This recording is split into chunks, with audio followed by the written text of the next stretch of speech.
We are so excited today to have Maria Williams Howard from Framework Strategies, who has been our housing consultant at JDI for, I don't know, time is weird, almost 2 years. Is that true? And we are super grateful to have this expertise, Maria's expertise, which is at the intersection of gender-based violence and housing. And so excited to continue partnering with you, Maria. Um, we have a big crew today, so if you want to go ahead and drop who you are and where you're coming from today in the chat so we can at least say hello and get to know each other a little bit that way, that would be great. Folks are still coming in, so I'm just going to continue to stall Maria for a sec. Um, we have a few more folks joining. So we're going to get started in just a moment. What we're going to do, and for those who are just joining, feel free to introduce yourselves in the chat. Um, we have lots of friends here today. So we're gonna get started. We are going to try to, because of the size of our crew today, we're gonna try to save questions for the end. But feel free to drop them in the chat so you don't have to hold them in your brain space. I'll try to keep an eye on them and work with Maria to get those answered at the end. If you have a question that's like a clarifying question, you cannot continue to listen unless we clarify it. Let's get that figured out. So I'll keep an eye on the chat, but if you need to raise your hand or whatever, we can make sure that gets answered. And so without further ado, I'm going to turn it over to you, Maria. Thank you so much, Greta. It's so great to see everybody today. Thank you all for making the time to be here. I know this is a crazy time of year, and so it's nice to be able to have folks together to really talk through what is needed in Massachusetts and how we can get resources in the communities that can help survivors stay and get stably housed. As Greta said, my name is Maria and I work for Framework Strategies. I'm a consultant and am lucky enough to be the housing consultant at JDI and have so enjoyed working with you all and getting to know you over the last couple of years. Um, what we're going to talk about today is something that many of you know so very much about. And so, the great thing about conversations like this is that you're really able to lean into your own expertise and share that in the space. And so, we want to make sure that that happens. As Greta said, please put comments, questions in the chat. And if there is anything that needs to be thought through or more explained as we're moving forward, we'll definitely do that. But we will, I promise you, have time for questions at the end because we want to make sure that, particularly given the national landscape right now, that we're really thinking and talking about housing first in ways that are meaningful for survivors. We are also lucky enough to be joined by a number of folks who are going to be sharing their experience about housing first for survivors within their organizations. So, can I have y'all introduce yourselves real quick? Victoria, can we start with you? Sure. Victoria Hellberg, I'm the Chief Executive Officer at Respond in Somerville. Thanks so much. Caitlin? Hi, I'm Caitlin Matthews. I'm the Chief Operating Officer at the Second Step. Thanks so much. And Tamisha? Hi, I'm Tamisha. I'm the Director of Housing Services at Alianza. Thank you. Oh, we lost your mic for a sec, Maria. Sorry. Victoria and Caitlin and Tamisha are all here to talk about their experiences of implementing housing first strategies in their organization. What you're going to learn is that everything looks different in each community. There is no real formula to housing first, but there's some general frame that you can use when you're thinking and talking about housing first and how that works best for survivors. So I'm going to share my screen.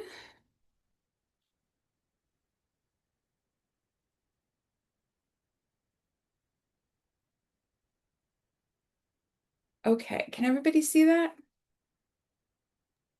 Fabulous, thank you. We can still see your little secret subtitle situation, but it's fine if it can't be removed. I think it will go away in a minute. Perfect. My Mac really wants you to know that the subtitles are not on, which I appreciate about it, but hopefully we'll uh hopefully it will go away soon. Um, so, oh, sorry. Today we're going to talk about the Housing First philosophy, framework, strategy, however you like to talk about it. We're going to talk about the development of Housing First, and how that originated in communities that were not really oriented to survivor services, but then was adapted for organizations that serve survivors. We're going to talk then about Housing First implementation, how to make that work in your organization, and the different components of Housing First that feed into the overall idea that survivors are going to be more stable and more safe when they are in housing that they identify as safe for themselves. And then we're going to talk about the practical application. So the folks that we just met are going to talk about the programs in Massachusetts that are doing this. And please know that this is just a sampling. Um, about a year and a half ago, I had the opportunity to meet many of you in community conversations, and it was such a wonderful and productive time that really informed the strategy for JDI and member programs moving forward around housing. And it also really gave me significant insight into the fact that you all are practicing Housing First across the state, and doing it incredibly well with a lot of depth and resonance within your programs, which I think is really incredible. So please know that the folks that we have here talking about how they've implemented it in their programs today are some of excellent examples of that, and I know that there are many more. So please feel free to share. We'll then have time for questions. I know that oftentimes talking about sort of the logistical aspects of Housing First can take up a lot of question time, and that's absolutely fine. But if there are other questions that you have about how thinking and talking about Housing First for survivors might impact federal funding and things like that, we're also happy to talk about that.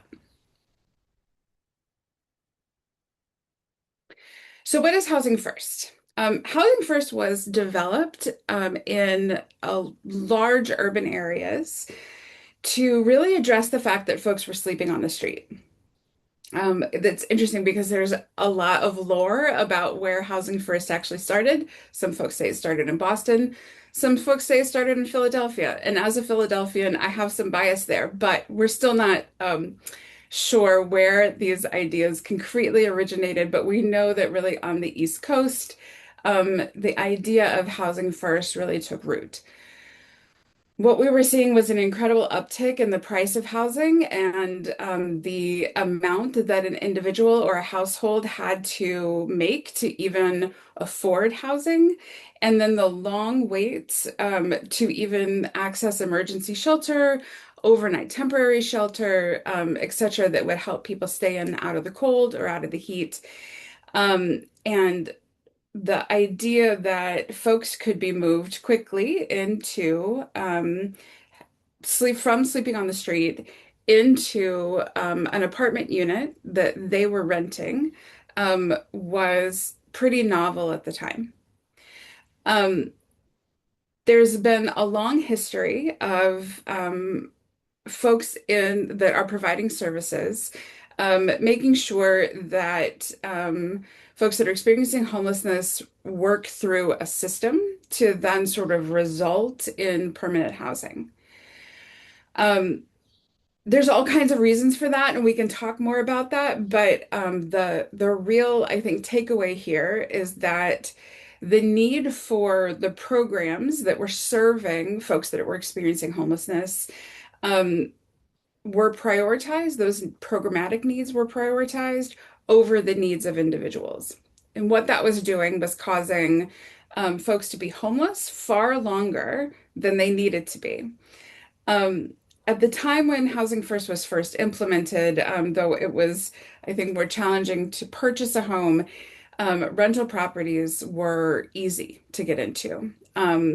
There was an abundance of them at that time. And so that also really impacted what folks were able to do regarding Housing First. And so what um, what happened then was that folks that were sleeping on the street were moving directly into units, bypassing emergency shelter, transitional housing, et cetera, altogether, and able to really create stability for themselves independently of what a program might have required in the past.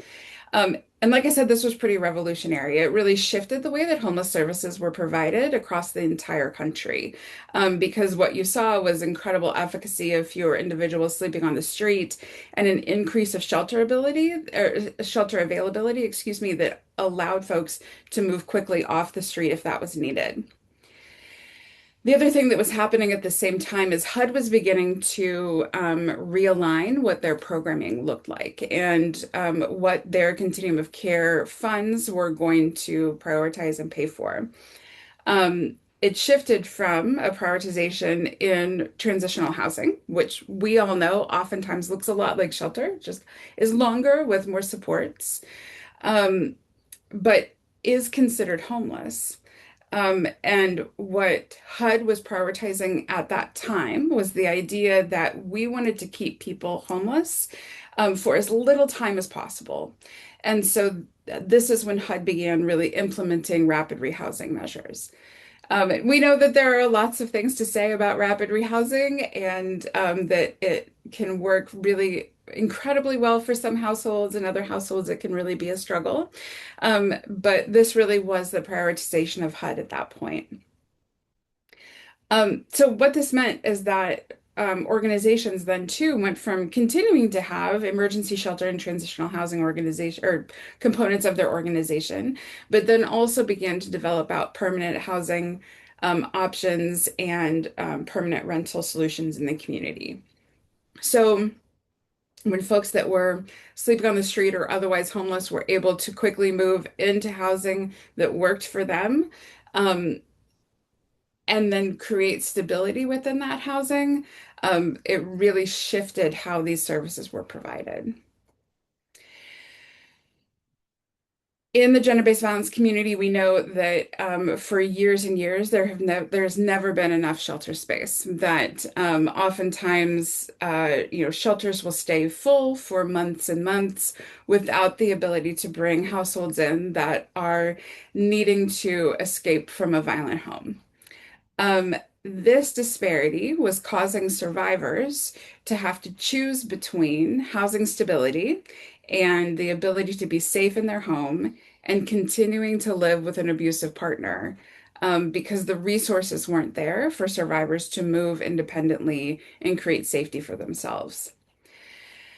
Um, in the gender-based violence community at this point, as in the homeless community, we saw a reprioritization of HUD programming. And what that meant for us and our community is that, transitional housing has always been sort of a core component of what DVSA programs do and how we inherently serve survivors.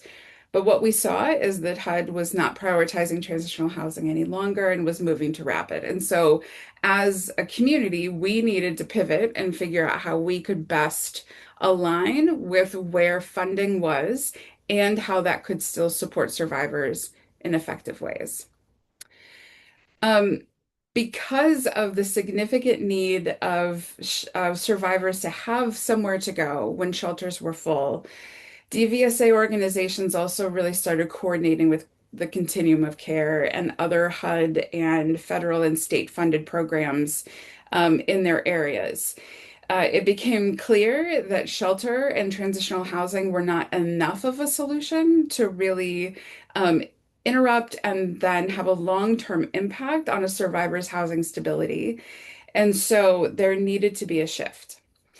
Um, We'll talk more about the outcomes of the implementation of Housing First for survivors, but what was seen in communities where Housing First was really implemented in a robust way was that survivors experienced significant increased safety because they were able to determine what was safe for themselves and then act accordingly. It wasn't insisted that they come into shelter first, that survivors could work with a DVSA program and move directly into a unit in the community. That sort of streamlined ability to access housing caused significant stabilization to increase for families. And we saw that especially with kids in households. Kids didn't have to change schools necessarily. They didn't have to move into a shelter where they didn't know anyone and have to deal with families and children they hadn't met before. They were able to stay within their own family unit and really experience stability from that. And then, most importantly, longer term housing stabilization was the most common outcome.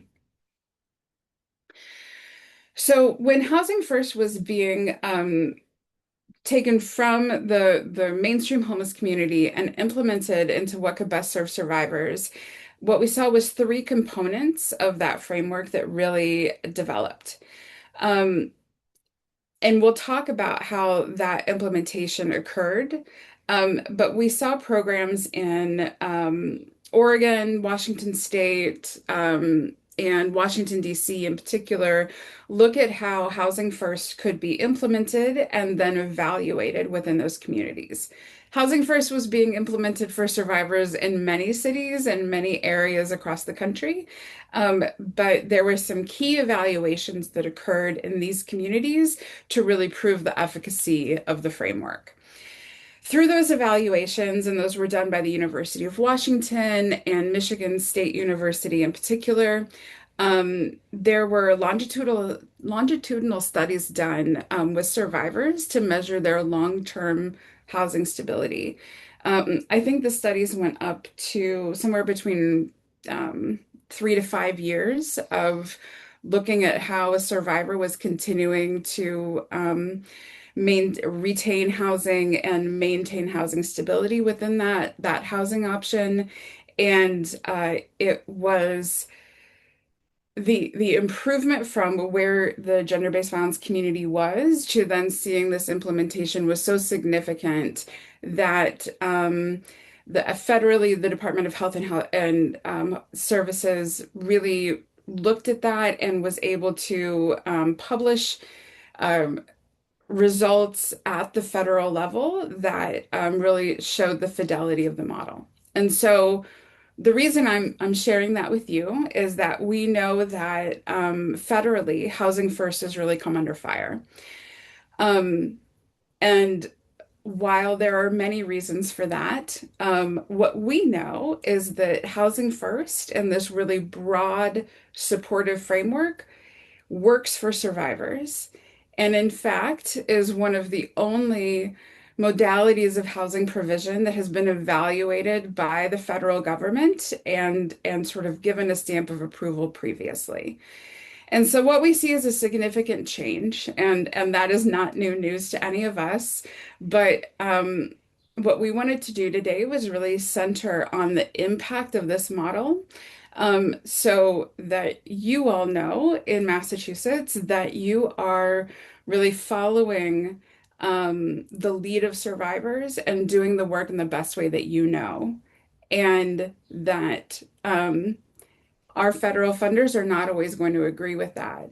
But knowing where your work is deeply embedded in the community and deeply valued, I think is really essential right now. And then looking at how other funding sources can be braided in and impact that work is also strategic.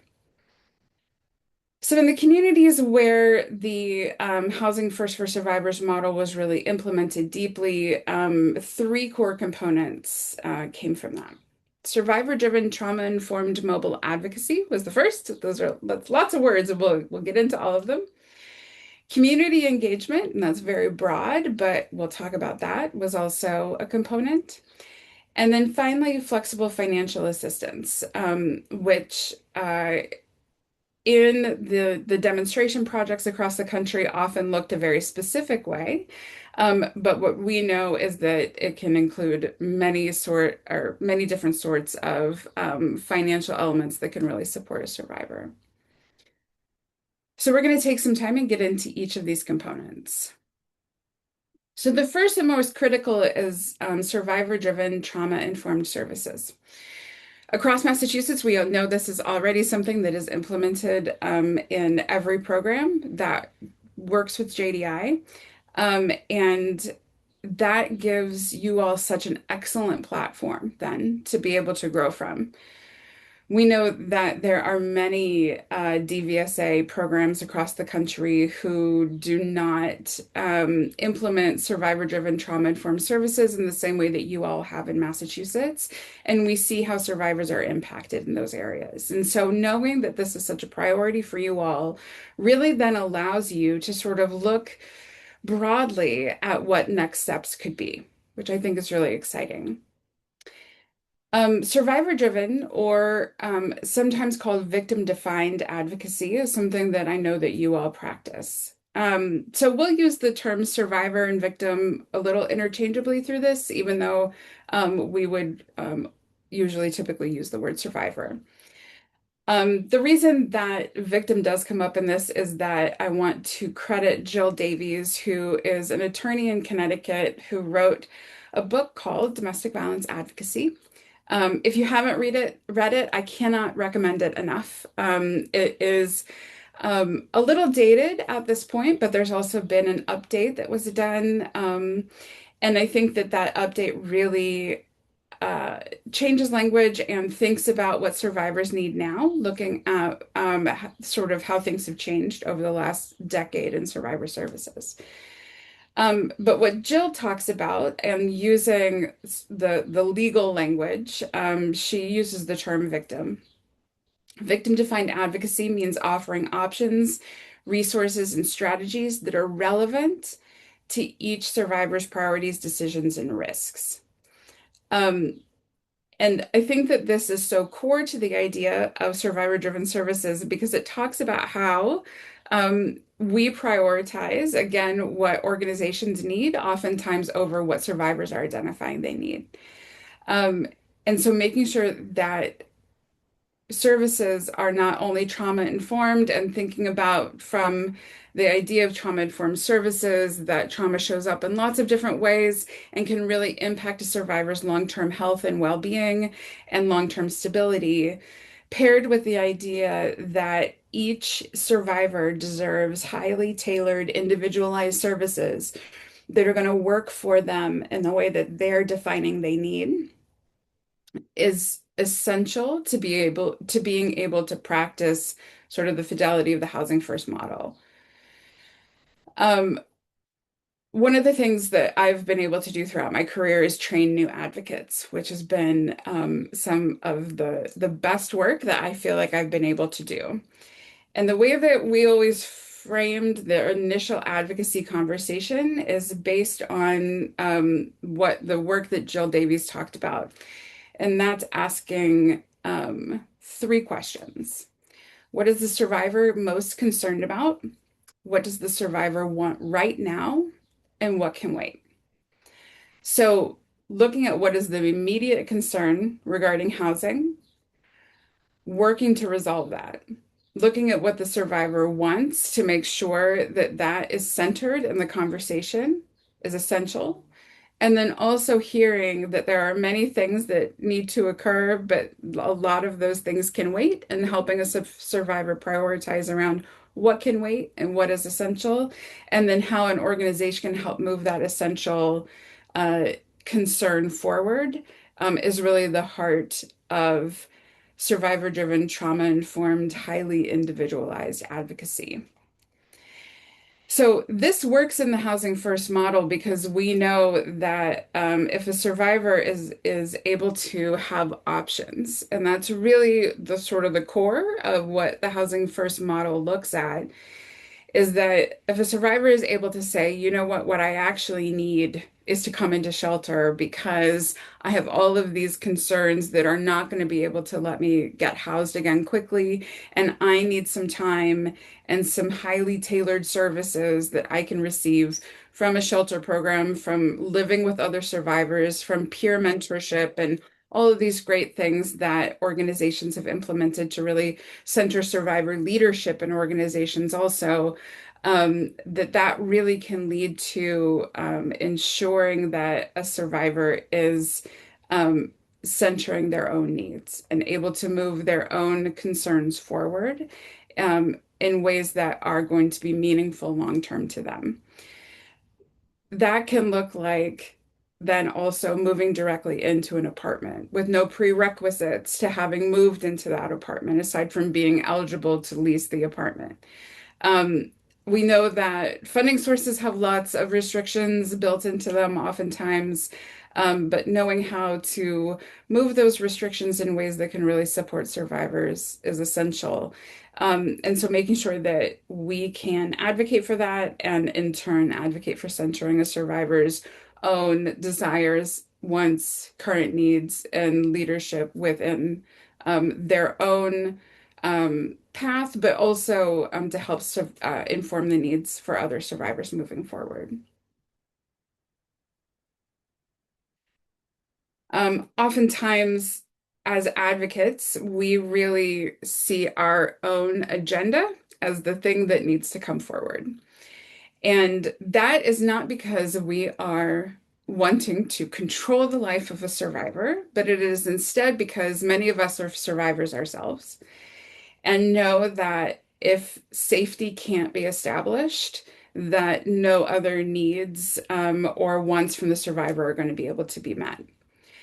And so the way that Jill describes this is that there is the difference between what safety is and what safer means. And that our movement, the gender-based violence movement, has really always pointed towards safety as the priority. And when you define safety, what that means to DVSA advocates often is that there's no violence, that all of your basic human needs are met, and that you're experiencing social and emotional well-being. Every time I talk about this with communities, it always makes me laugh because I think like so few of us are even experiencing all of those things. That to be able to say to a survivor, you're not going to be able to be housed until you have established safety through this very narrow lens. Then can often unintentionally lead to survivors being homeless far longer than they should be because we're putting our idea of safety and this sort of like high echelon idea of what safety needs to mean over what the survivor is identifying they need. So moving from the idea from safety to safer, we see survivors experiencing less violence. Their economic stability has increased and their well-being is strengthened. And so knowing that safer is something that you all do every day in your work. This is the heart of domestic violence and sexual assault advocacy is looking at how we can help survivors experience a life that is informed by their own choices. They're experiencing less violence. They're experiencing increased economic stability, so they have more options and more choices, and their well-being is strengthened, which we know increases resilience and other internal factors to help a survivor be able to maintain what they're creating for themselves. Moving from safety to safer is something that really allows the housing first model to work because we're not concerned that a survivor is saying it's actually safer for me to move directly into an apartment than it is to move into a shelter that oftentimes we know a shelter is a large building behind a really tall fence and sometimes at the back of a church parking lot where we got land for free, et cetera, et cetera. And the idea that that building creates safety is one that we've really sort of as a movement rested in. Knowing that that is untrue, knowing that a building cannot create safety and that a survivor has to determine what safety is for themselves allows us then as DVSA advocates to move to ensuring that a survivor can experience their life in a safer manner. And that does not need to include the typical way that we have identified how safety has to be met. So the other piece of this is trauma-informed services. The organizations where we saw the Housing First model really flourish were organizations where it wasn't just the practice of advocacy that was trauma-informed, but it was the entire organizational structure.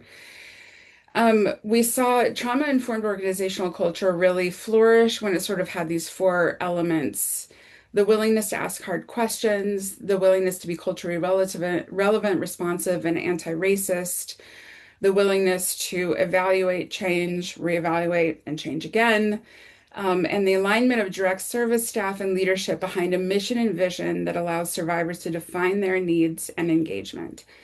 When these four components existed within an organization, we saw the ability to ensure that a survivor was being provided with the resources that they were identifying they needed, and really implement the idea that housing and safety in housing is created by the survivor, be far more embedded and in depth within the organization. And so it's important to remember that it can't just be the things that are sort of the output of the organization that are in trauma informed, but it needs to really look at the entire organizational structure to support a trauma informed organizational culture.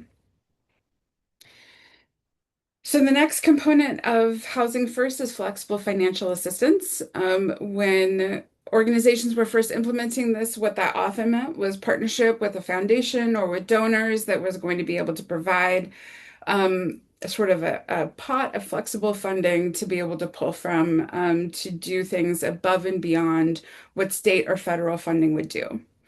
Now, there are many organizations that are still able to do that. But as we look at the economic reality of our current times, we know that that sort of model of organizations being able to access flexible funds in ways that are truly flexible for the organization is far less than it was when Housing First was originally being implemented.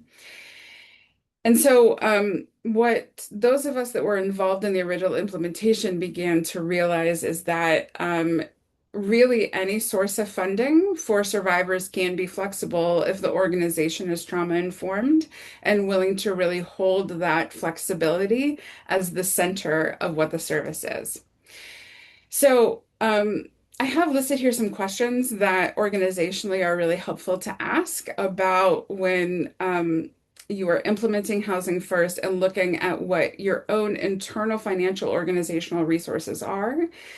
It's really important to evaluate whether or not there are restrictions on the funding that you all have placed in organizations unintentionally. I remember always going through this myself and having to really undo a lot of policies that had been done for no other reason than that there was so much more need than there was resource. And I think this is the reason that as gender-based violence organizations, we often fall into like, well, we cannot serve everybody with this money. And so we have to make it go as far as it possibly can. So suddenly you have a pot of funding that's relatively flexible, and a whole bunch of restrictions on that pot of funding. A survivor can only receive $200. They can only receive it once a year. They can only be in these zip codes. They can, et cetera, et cetera. I know that some of those things are things that funders may want, and so that does make a difference. But it's so important, again, to really center what the survivor needs over what is easier for the program. And what we've seen in organizations that have really lifted sort of all those internal restrictions that they've placed on funding that might be more flexible, that what really starts to occur is that they're serving a wider spectrum of survivors than what they had seen prior. That they may not be increasing numbers, but they're reaching survivors they hadn't reached before. It is so rare that a survivor calls your hotline, calls any DVSA hotline, and says, "This is what I need." And then that survivor is told, "Yes, we can absolutely do that for you, and here's how." We know that we can't answer every need a survivor has, but we do know that when we are more flexible with our internal resources, we're more likely to be able to meet those needs that survivors express.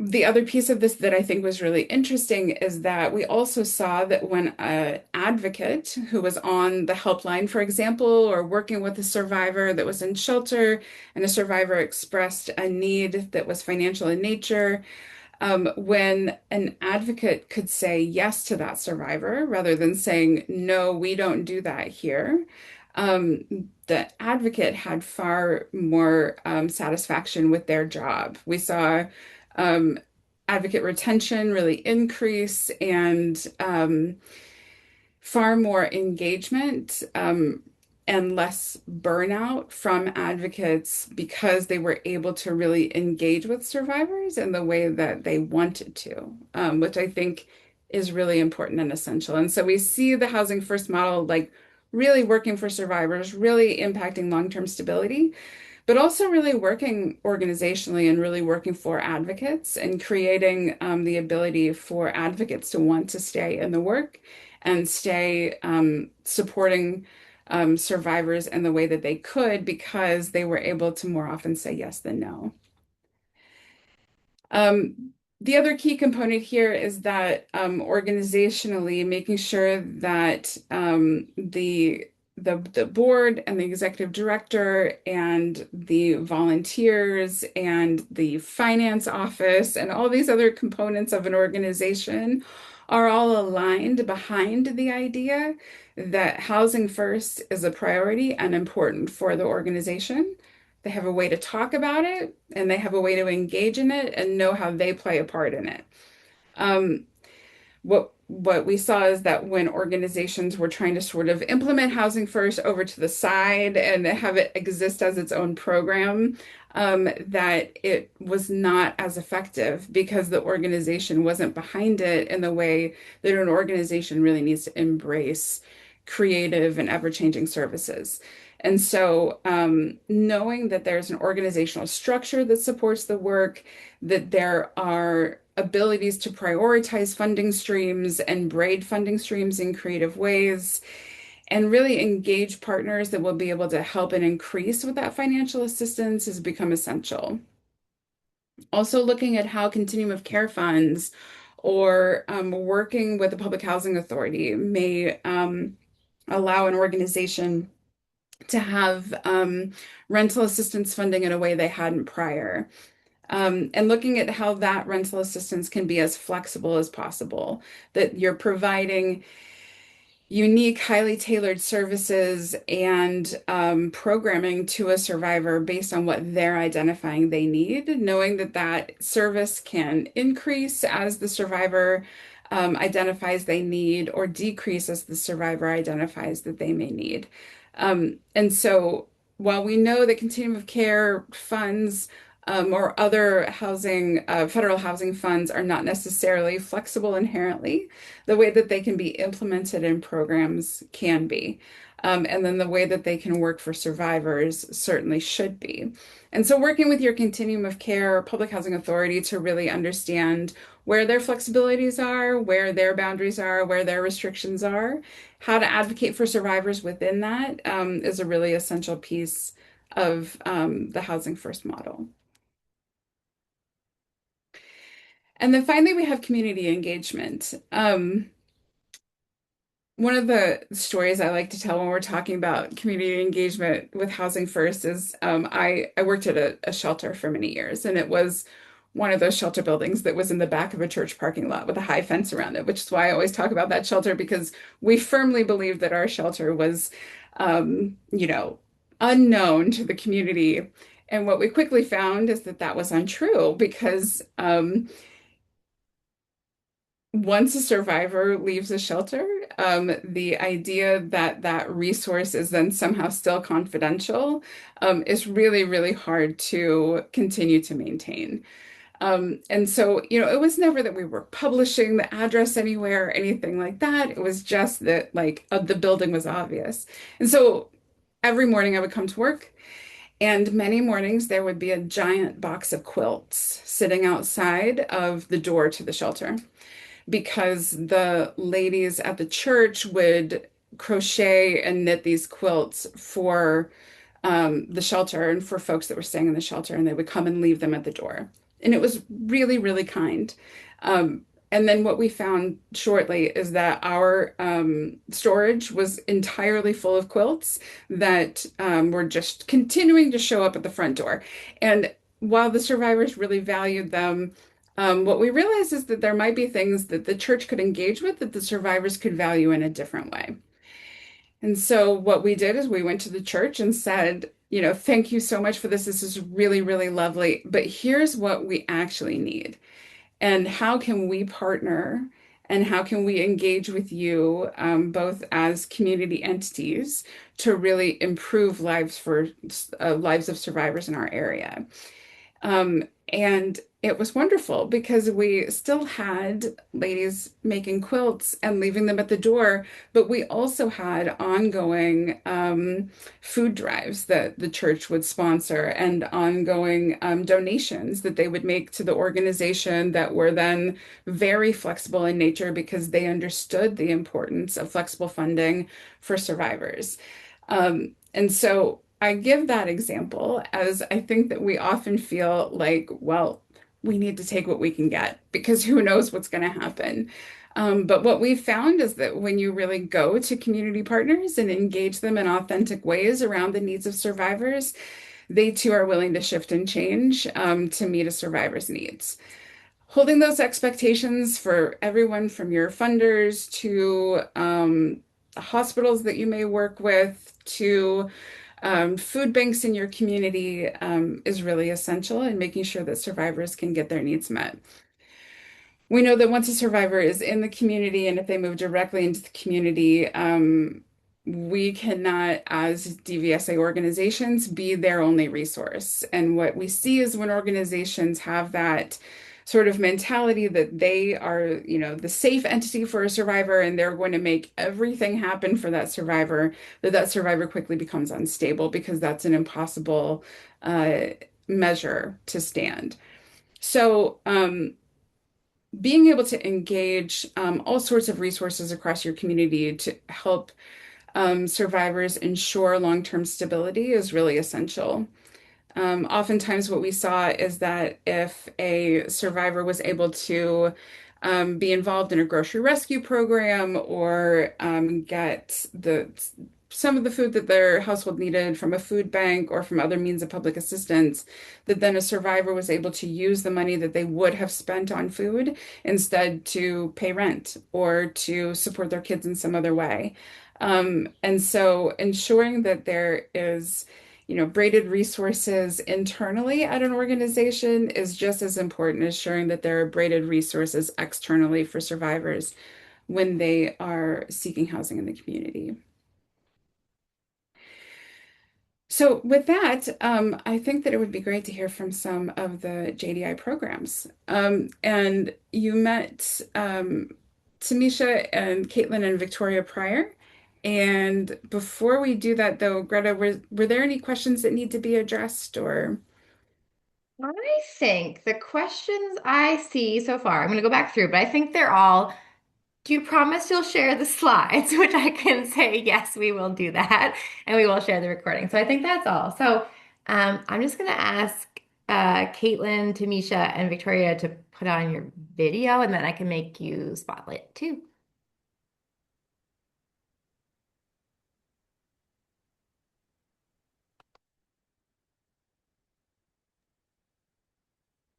All right. Victoria, would you mind kicking us off? Sure. Thanks. Excuse me. Respond has been doing housing work for over 10 years now. We started with a pretty sizable grant from the Cummings Foundation. We called it our seed money that has now built this housing division. And it's a lot of effort went into growing this housing division. But the amount of survivors that we're able to support with safe long-term housing is absolutely, made it worth it. Some of the things that I think were really key to our success was engaging the community in the work that we were doing.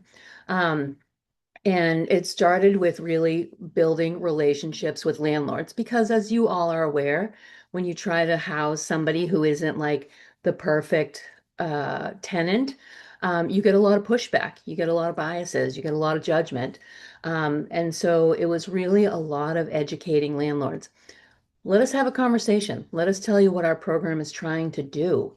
Um, and that's really what we did. We met with landlords individually and we talked about where our funding was coming from, how long our funding was going to last, what supports we provided client. And I think that a lot of the landlords were really excited to hear about the wraparound services that the clients were receiving because they were able to recognize that we weren't going to just put somebody in an apartment and leave them there.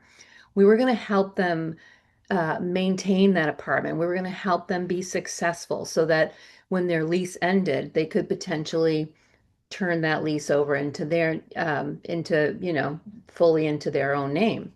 Um, and we also connected with a lot of realtors. So we had a few realtors that really went out on the street and did a lot of the work for us, that said, we have this organization in Somerville that's trying to house some of the most vulnerable people in our communities.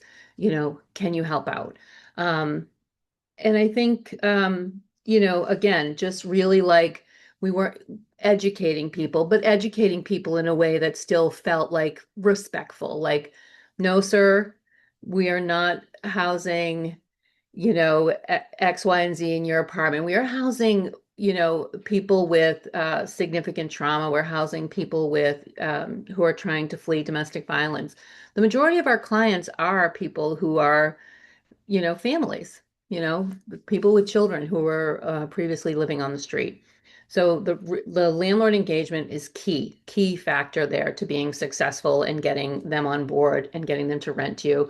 I will say that when we turn over a unit, we have landlords, waiting to sign on with us again and also offering us their additional units. So, we have one landlord in Somerville. We have all 5 of her units in Somerville. Our clients do, excuse me. We have another landlord in Malden where we have 3 of his units, so we're really kind of like getting more of those as our work continues. And we're also really engaged with our local continuum of care. So we participate in all of the meetings that they offer, all of the committees. A representative from Response sits on all the committees. And we also recently joined the advisory board. So we have a seat there in the decision making, which has been, I think, crucial to having survivors' voices be heard. And that's what we're always doing is like making sure survivor voices are being heard and represented. So that's about it. Thanks so much, Victoria. I really Of course. Tamisha, would you mind sharing? Of course. So, hi everyone. Um, Tamisha again, Director of Housing Service at Alianza. So, housing first for us, I always say that it really starts with meeting participants where they're at. It's about less barriers and not expecting people to fix everything before they can access safe housing. And honestly, we all know that a lot of systems are set up the opposite way. So, a big part of our role is figuring out what's in the way and actively working to remove those things for participants. I feel that the best way that we've learned to do that is through landlord engagement as well. When I first started as a housing advocate, I literally went out with donuts and introduced myself to landlords. I explained the work that Alianza did, and I started building a list of contacts. So I put together this list of landlords. I asked them if they were okay with being on that list. And over time, we've also built relationships that have really grown. We're not just calling when we need apartments. We stay connected with them. We check in, and we help them problem solve if issues come up with our participants, and even with their tenants that they already have in their units. They'll reach out and explain, and we assist if we can.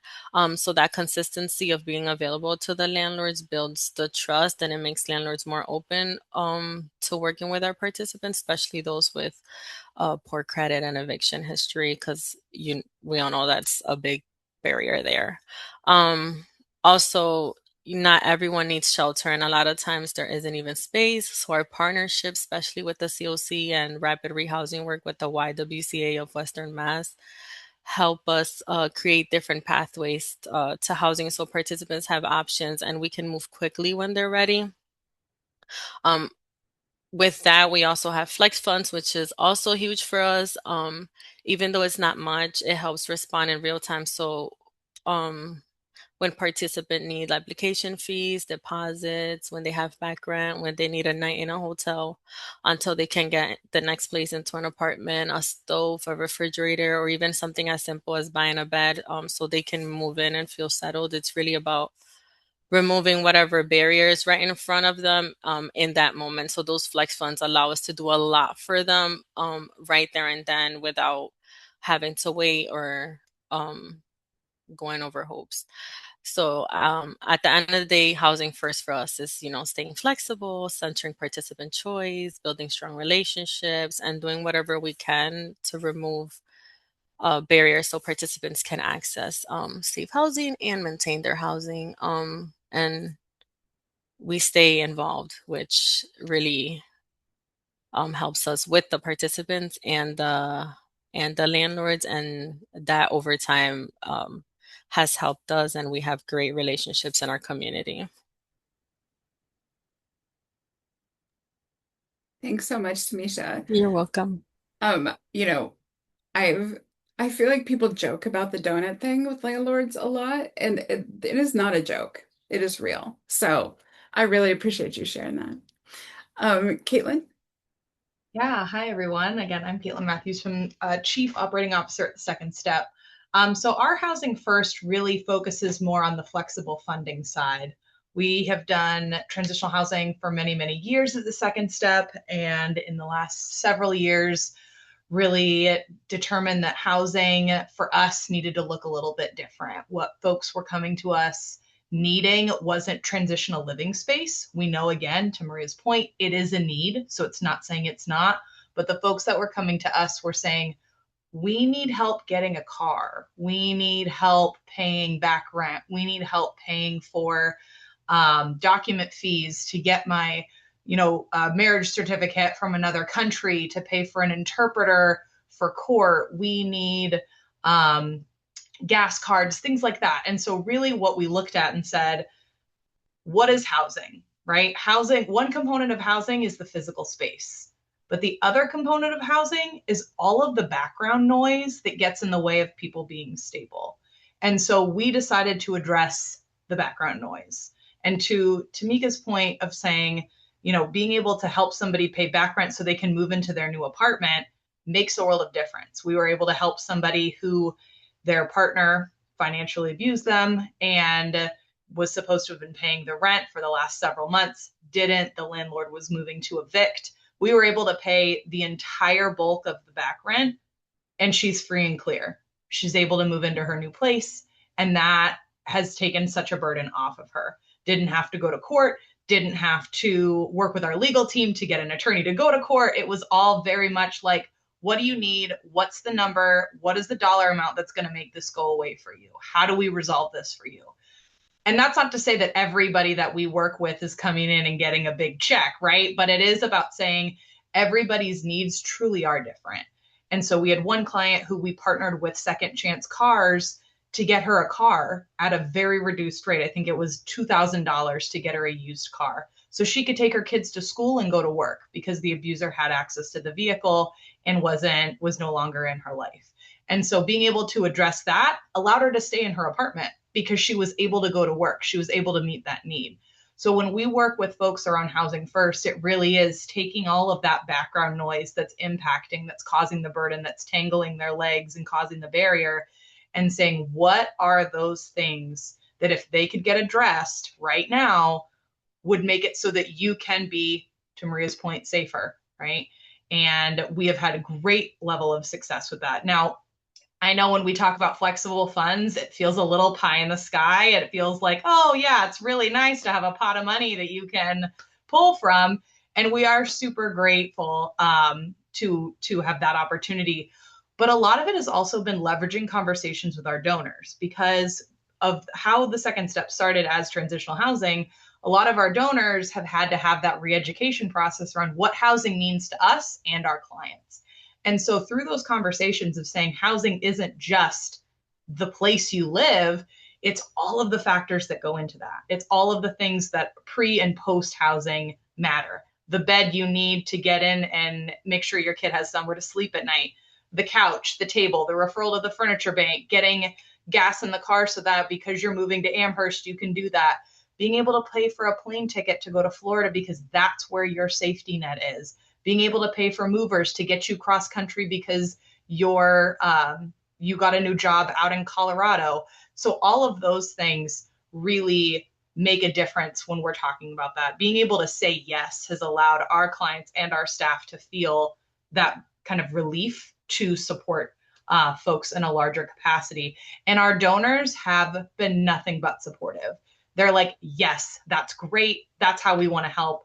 We understand what you're saying. And survivors are the experts in their own lives. If someone were to be like, here's an apartment, and you're like, I need to put gas in my car, I don't need an apartment right now, and all we were offering is an apartment, we're not meeting their needs. And so being able to have that flexibility truly does make a difference for us. And we've seen a great number of success. And being able to support other programs, we've reached out to a lot of folks on the JDI listserv that are like, somebody reached out maybe on today that needed a washer and dryer for their client. We reached out and we're like, we'll pay for that. You don't need to get it from this place and this place and pull to money together. Like, we'll help with that. So that way we can reduce the burden on both providers and clients alike. So that's how we've enabled the housing first model. And it's had a great deal of success for us. Thanks so much, Caitlin. That's fabulous. This was so wonderful to hear. We have a question in the chat, and then I also have questions for you all if other people don't. So the question from Claire is, how do we help victims from repeating trauma of losing their housing?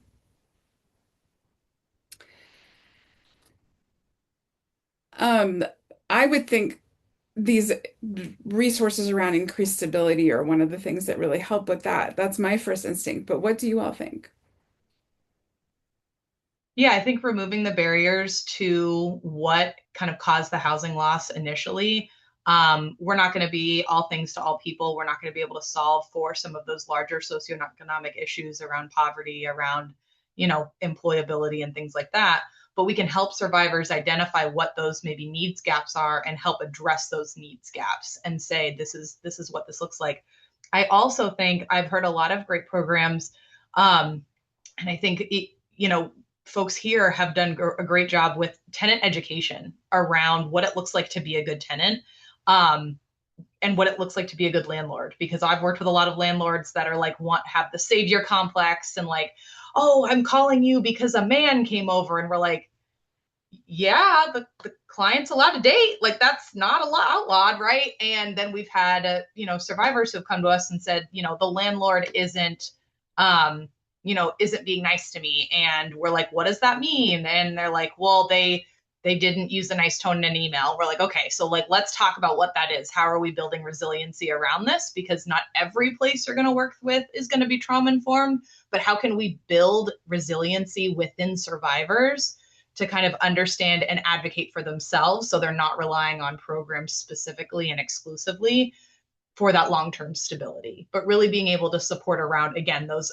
background noise barriers so that those pieces aren't a long-term issue they're struggling with, my opinion.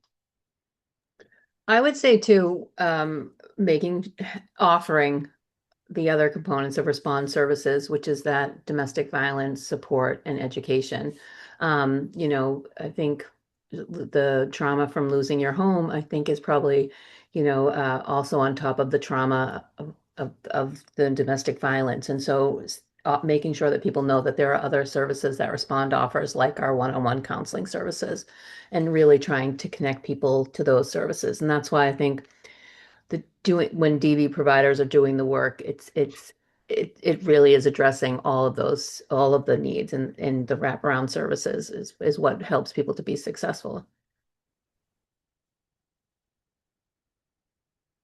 Well, it looks like Claire maybe has an addition to the question. Claire, you want to chime in? Hi, how's everyone doing? So my next question is, um, I'm on the hotline, SafeLink. So we get every single call that you can imagine.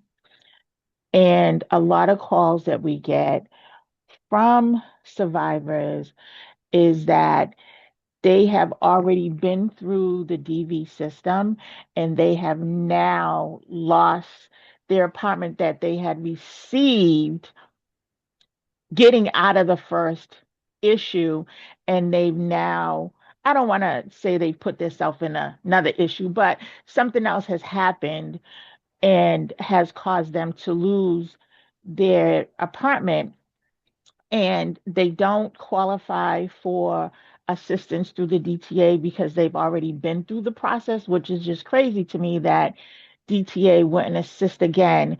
And they end up on the street with their child. Um, how do we help them with that? Because that's a growing issue of should I say being re-victimized? I don't know the right terminology to use for that.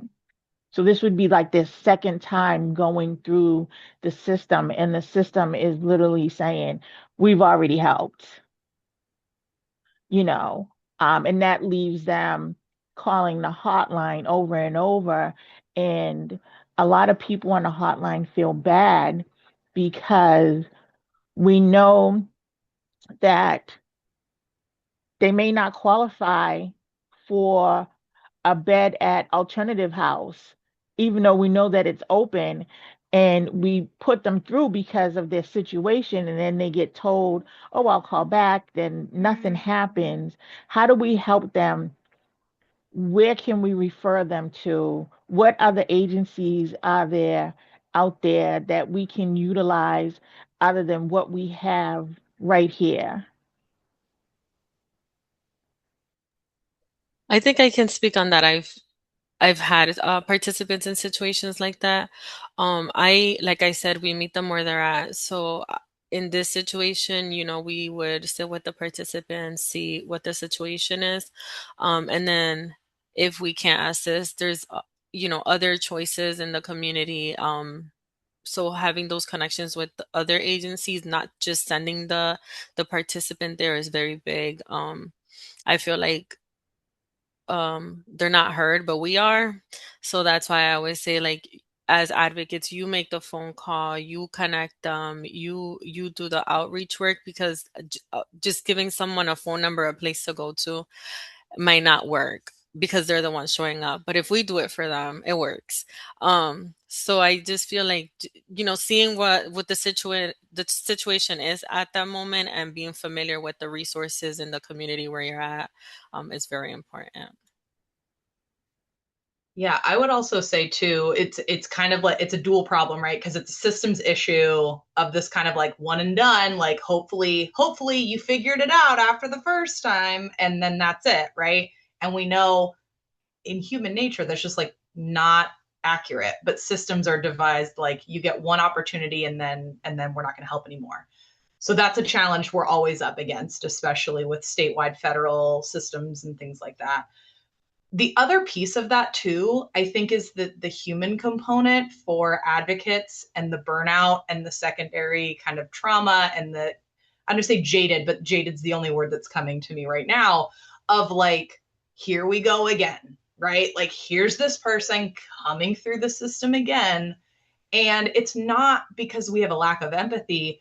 Yes, Jill, thank you. It's compassion fatigue. And so I think that is also something within our organizations, and coupled with support from Maria and with JDI, is really having to have, kind of some tough conversations organizationally and regionally and statewide around what that compassion fatigue looks like and how that manifests in our service delivery. Because I think we've all had situations. I know we've had that, where you have somebody that has received services, maybe received a lot of financial assistance, and then comes back around and you're like, I don't know what else we can do to support you. You do need support, but like, I don't know if we are the ones to support you. And so being able to really have that understanding too, that there's the systems piece and then there's the compassion fatigue piece of reentry for folks. And, again, those are organizational conversations to have around how we're managing that, because some programs, just by way of budget and capacity, can really only serve folks one time or for a limited amount of time, or can only do one disbursement of funds. And so then it's not for a lack of wanting to support, but it is then challenging if that person does need continued support and they're no longer to access the resource that they were safe with the first time. Now they have to start over their whole process with somebody else.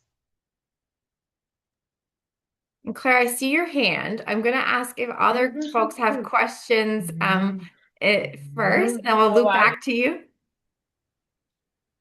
Are there any other questions? I do. GH, you're muted. Thanks, Victoria. It was just so I don't know where I was when I was muted, but I see your hand, Claire. We'll loop back to you, but I wanted to see if there are other folks that have questions also.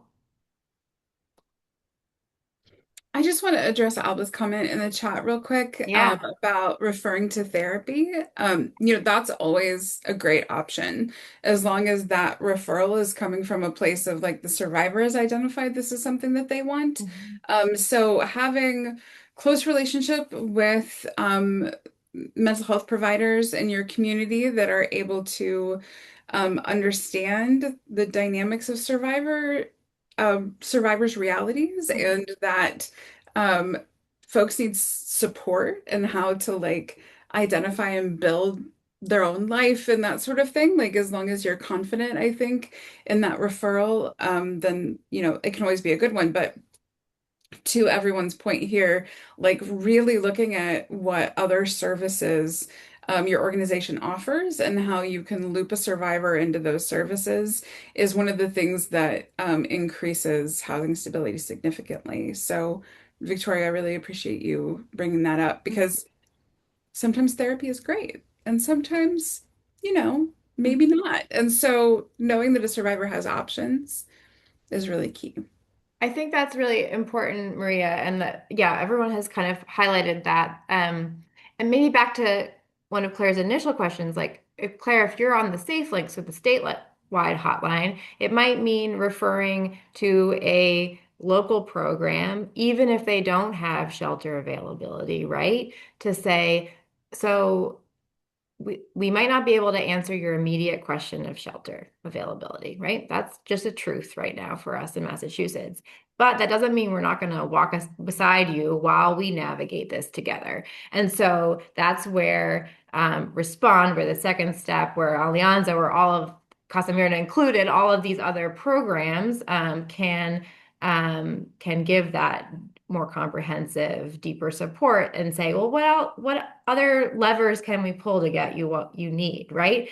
The advocates in this room, Zoom room, and outside the Zoom room are fortunately and unfortunately have to be very creative and clever. And I think that is are you all are wonderful in that regard and making kind of magic happen where there is a real challenge. And so I think that's some coordination that does happen and can continue to happen between like the statewide hotline and some of the local organizations. So I just wanted to kind of flag that too. One of the things that, to Greta's point, that can really, really support a survivor not even having to go into shelter is to interact with the advocacy services within your organization.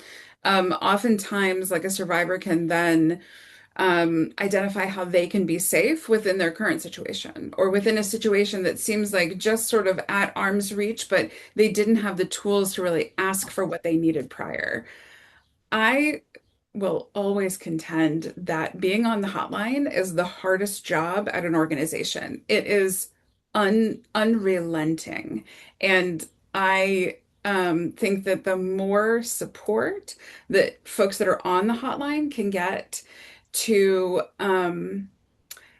not feel like they have to respond to the crisis, but feel like they can respond to a survivor by asking questions and providing um, sort of a breadth of options rather than I hear you're in crisis and that activates something in me. And so now I'm going to like go to that one thing that you're talking about.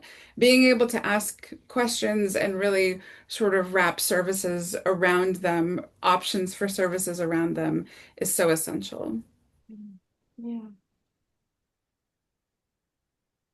And yes, I want to say out loud, shout out to the SafeLink operators and other hotline operators across the state. Especially when you're like, what do I do if there's no availability? And then I'm getting calls all day about that. Yeah. Do other folks have questions? Or well, Maria, I know you had some others in your back pocket. I have a couple too. What, you want to kick it off? Sure.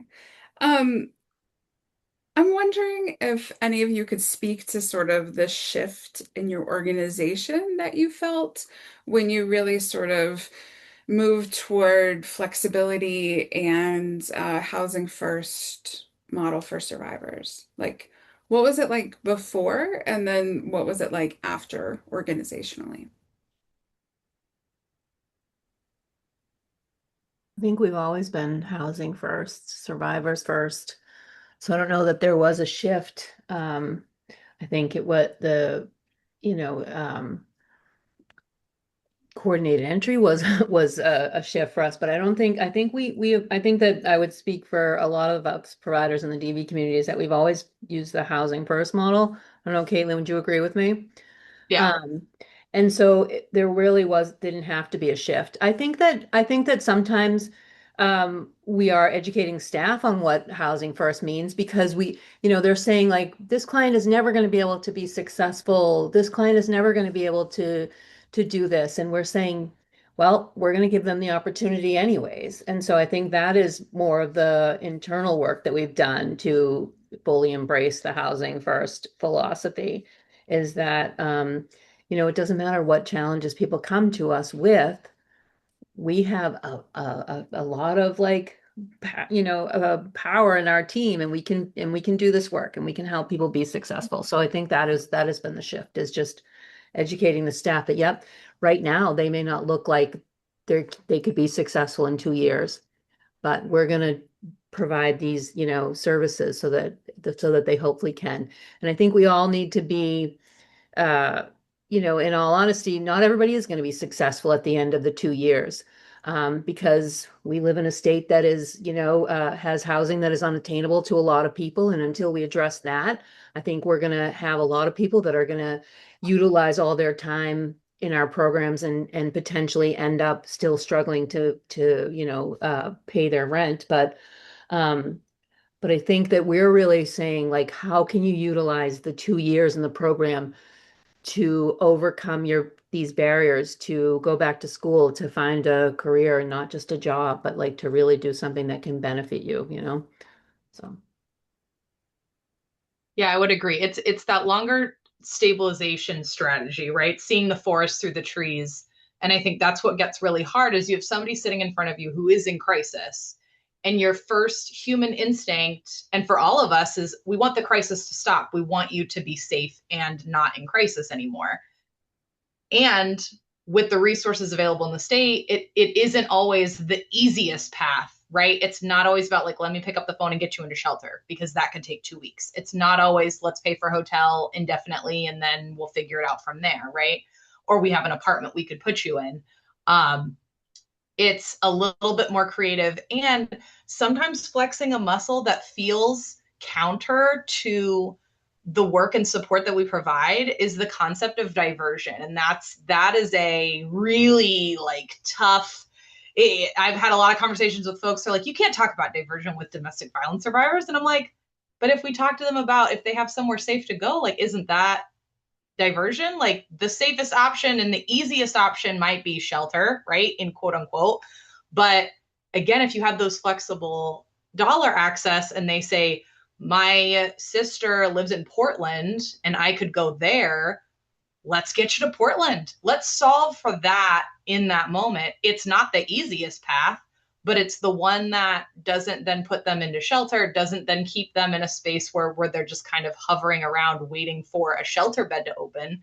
So it is that creative think around what support can we provide, what do you need, and how can we alleviate some of this tension and pressure right now. Maybe not for the long haul, but at least we're getting through that crisis together. And then we can think about, Victoria, to your point, like, how do we talk about job security, a career versus a job? What resources do you need? How do you ask your boss for more hours? How do you advocate for yourself for a raise? Like, all of those conversations can happen in that one-on-one setting and need to. But it's hard when you're really sitting with somebody in crisis and it's like the only resource we have is shelter. We know that's not true. It's just the easiest one to think of. And it's the easiest one to position with a survivor in the moment, rather than having them think about who in their community, in their life, could be a resource for them. Right. So I think that's also part of it. Thanks so much, Caitlin. I was just thinking about bringing diversion up, so thank you for doing that. And I know that there is some thoughts about how diversion plays out for survivors, but I think sort of the key way to look at it is diversion works for survivors. It's just different. And I know, like, I joke with everybody that I'm going to get a tattoo across my forehead that says it's just different for survivors because it is. Like, I mean, I don't know how many more times we can have conversations that's like, well, that model is great, and we have to adapt it for survivors because we have to center survivors' needs and their safety. And in general, social service models aren't necessarily great at that.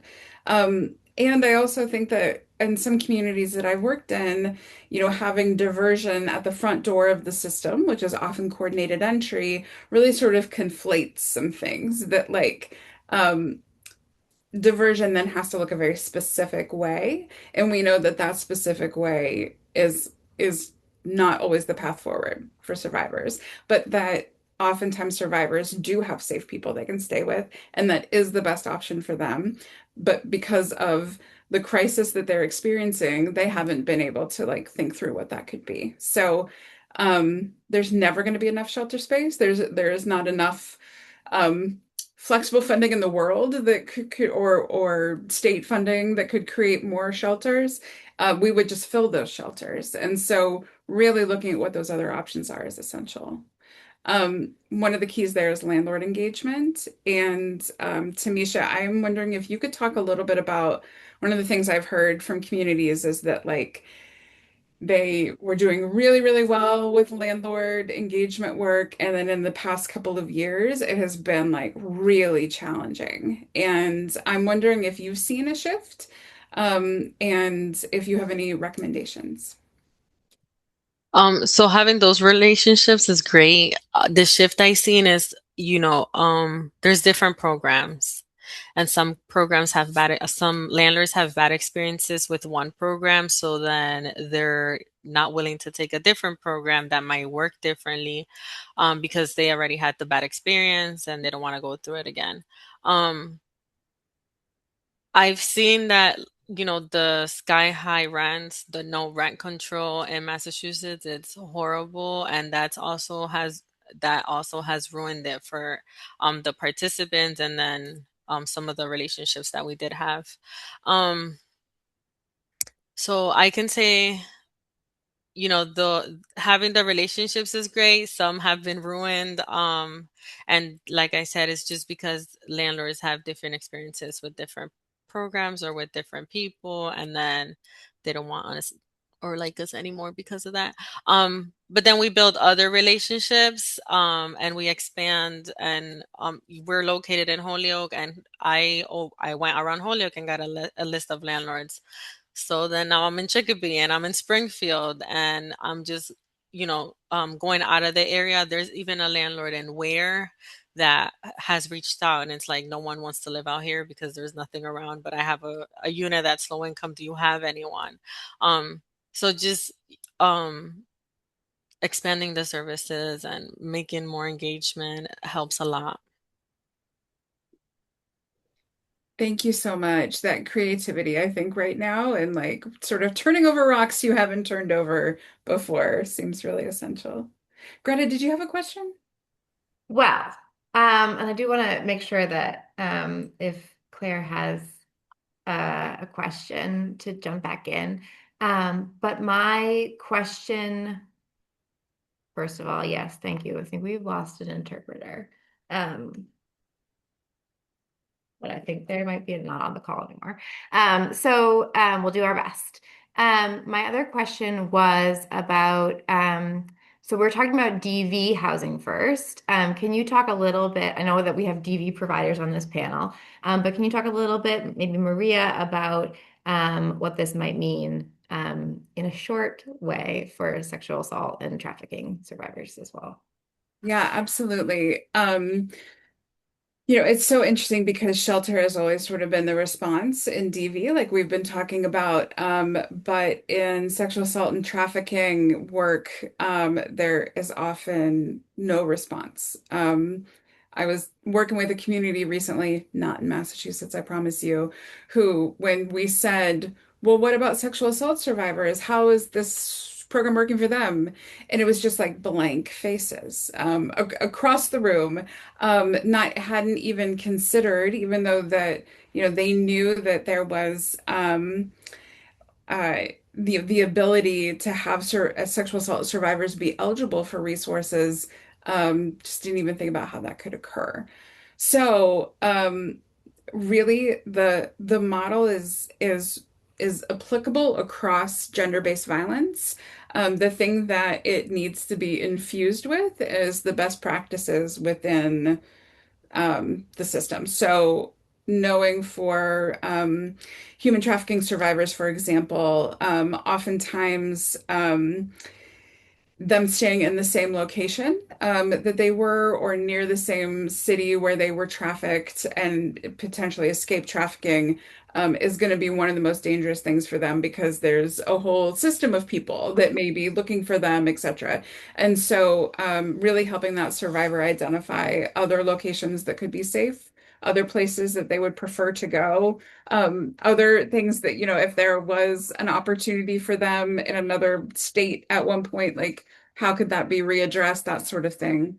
And with sexual assault survivors, I think that there's still just such a link needed between the idea that survivors of sexual assault need housing options in the same way. And I think that, you know, as DV providers, many of us, we know that the majority of survivors that we serve are also sexual assault survivors.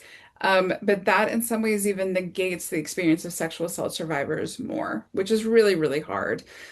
So ensuring that if you are a sexual assault provider, knowing that the survivors that you serve that have only experienced sexual assault are also eligible for resources.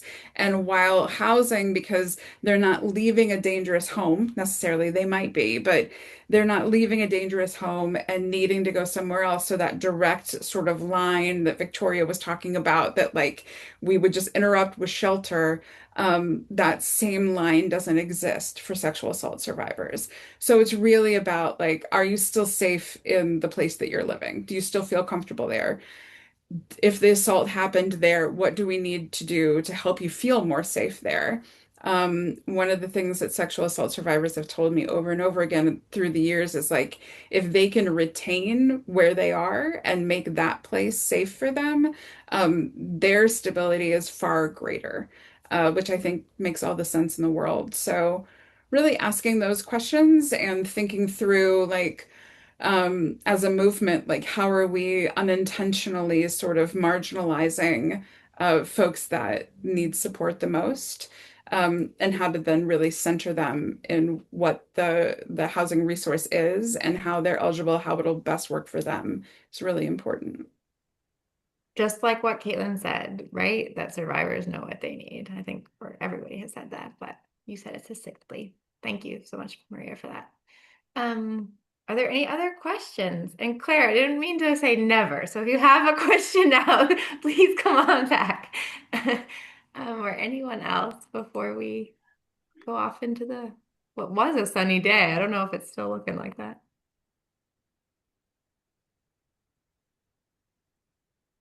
Anyone? Any final words from Maria or Victoria, Tamisha, Caitlin? Well, I just want to take a moment to thank Victoria and Caitlin and Tamisha for being here today. I think again, like there are so many great examples of how Housing First has been implemented across the state. But I really appreciate y'all taking the time to share what that's looked like in your organizations. Thanks for having us. Thank you all so much. And so, yes, again, Thank you. with affirmation, we will send out the recording and the slides to everybody. Um, and if you're a JDI Coalition member, then Maria's big brain and big heart are open for your to bounce ideas off of for some TA technical assistance. You can always write to me or to Maria. And we have recurring peer spaces, so housing convenings where we can chat out some of the nitty gritty and the tricky stuff and the complicated things, or just get some support, because I think like the questions that were coming up, it's hard to always be up against limited resources when you are responding to a call or responding to someone standing in front of you. So really grateful to all of you for the work you do every day. All right. Thank you so much, friends. Have a great rest of your week, and Thank you. thank you.